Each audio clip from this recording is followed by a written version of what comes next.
Assalamualaikum warahmatullahi wabarakatuh. Bergabung kembali dengan pasien di pembelajaran jarak jauh IPA kelas 9 semester 6. Pada hari ini materi yang akan disampaikan adalah sistem reproduksi manusia dengan submateri pembelahan sel.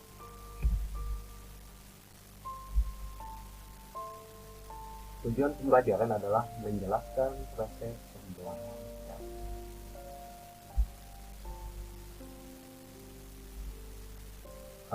Allah telah menciptakan manusia berpasangan, laki-laki dan perempuan, dewasa, kemudian menikah dan menghasilkan keturunan.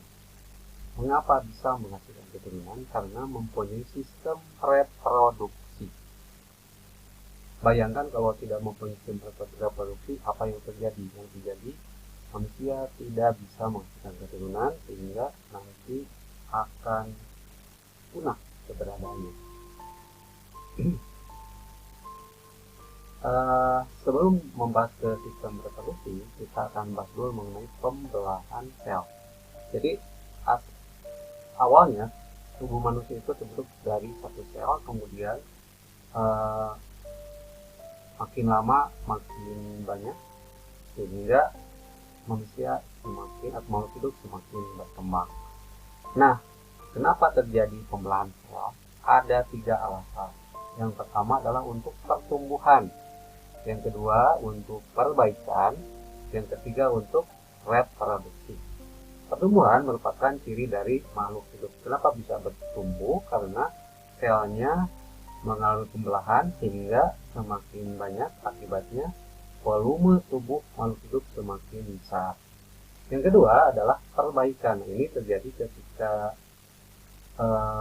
ada bagian tubuh kita yang mengalami kerusakan, misalkan luka. Nanti luka itu akan dengan sendirinya tutup sendiri.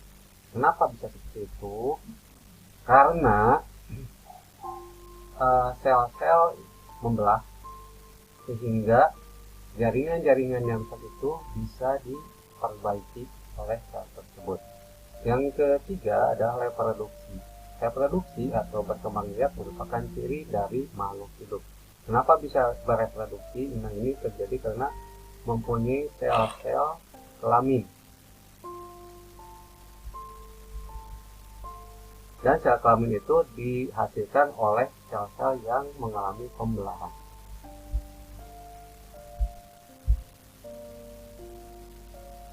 Pembelahan sel itu ada 2 macam. Yang pertama adalah pembelahan mitosis. Pembelahan mitosis terjadi pada sel tubuh atau sel somatik dari makhluk hidup. Pada pembelahan sel ini dihasilkan sel anak yang mempunyai kromosom yang jumlahnya sama dengan jumlah kromosom sel induk. Yang kedua adalah pembelahan meiosis.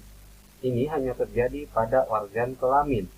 Pembelahan ini berfungsi menghasilkan sel gamet atau sel telur dan sel sperma. Melalui pembelahan ini akan dihasilkan sel anak yang mempunyai kromosom setengah dari kromosom induknya. Mitosis. Pembelahan mitosis menghasilkan 2 sel anakan, kemudian sel anakan mempunyai karakter identik dengan sel induk. Jumlah kromosom yang dimiliki oleh sel anakan adalah 2N atau disebut diploid. Proses berkesinambungan terdiri dari 4 fase, yaitu parafase, metafase, anafase, dan telofase.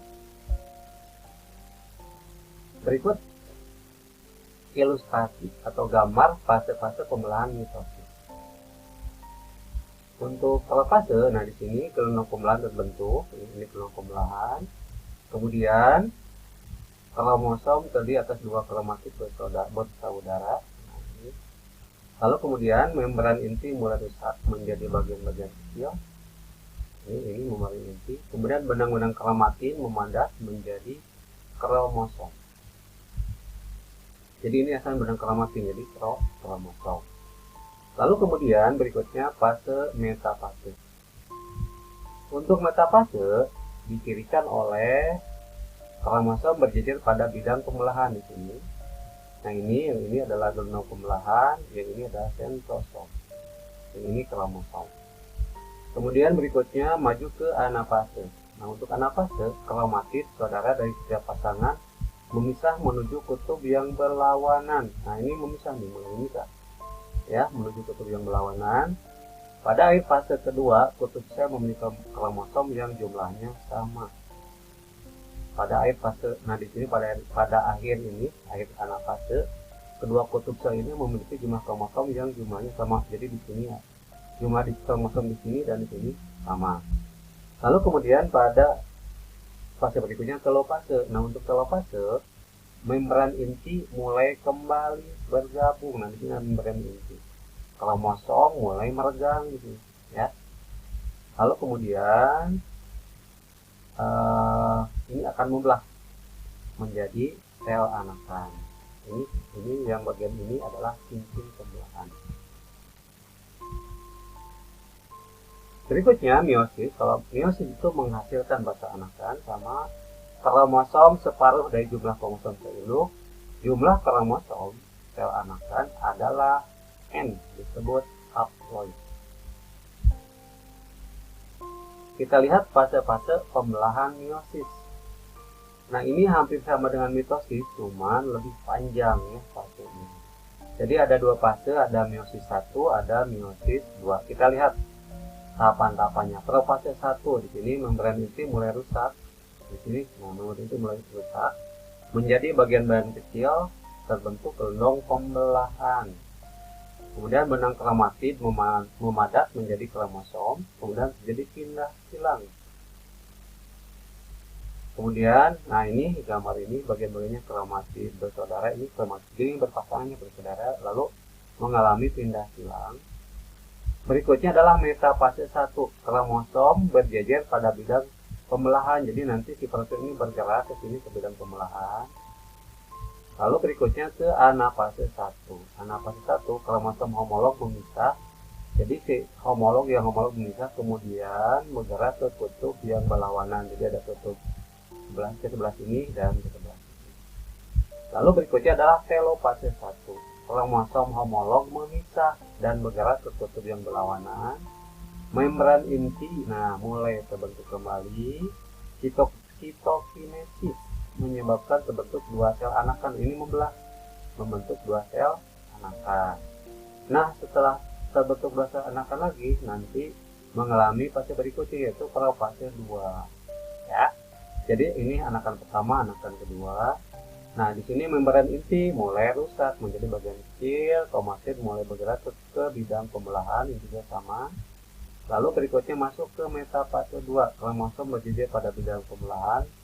Yang ini dan ini sama ke bidang pembelahan. Lalu ini anafase 2, kromatid terpisah bergerak ke kutub yang berlawanan. Sama ini bergerak ke kutub yang berlawanan, ini juga sama bergerak ke kutub yang berlawanan. Berikutnya telopase 2, nukleus terbentuk. Nah ini nih ada ini, inti terbentuk, kromosom terurai membentuk kromatin. Nah sitokinesis, jadi ini membelah ya, ini membelah menjadi 2, ini juga sama membelah menjadi 2. Nah itulah mengenai fase-fase pembelahan pada meiosis.